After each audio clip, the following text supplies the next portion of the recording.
పులివెందుల ఒంటిమిట్ట రెండిటికి ఎన్నికలు జరిగిన పులివెందుల మీద ఉన్నంతటి ప్రచారం ఒంటిమిట్ట మీద లేదు. బట్ రెండు కూడా జెడ్పీటీసీలు క్లీన్ స్వీప్ తెలుగుదేశం పార్టీ విజయం సాధించిన అందులో ఒంటిమిట్ట వచ్చేటప్పటికి 6,000 మెజార్టీ, దాదాపు 6,500 మెజార్టీతో విజయం సాధించారు.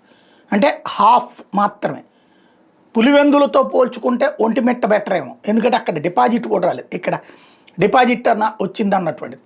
ఓవరాల్గా సరే రిగ్గింగ్ జరిగిందా లేకపోతే దాన్ని ఏమంటారు చట్టవిరుద్ధమైనటువంటి విధంగా వ్యవహరించారా, ఇవన్నీ నిజమే.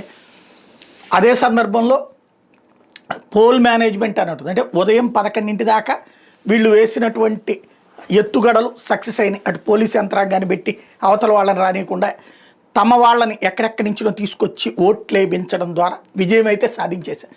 జనానికి ఫైనల్గా రిజల్ట్ చూస్తున్నటువంటి రోజులు, దాని వెనకాల ఉన్నటువంటి ఎథిక్స్ అనెథిక్స్ ఇవన్నీ మెయిన్ ఎలక్షన్స్లో చూస్తారు.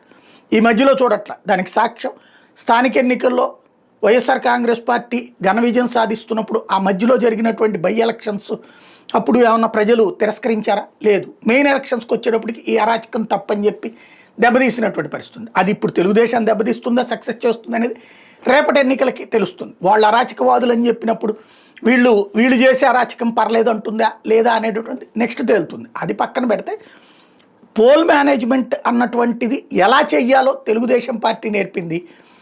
అదే సందర్భంలో అధికార యంత్రాంగాన్ని ఎలా వినియోగించుకోవాలో తెలుగుదేశం నేర్పింది.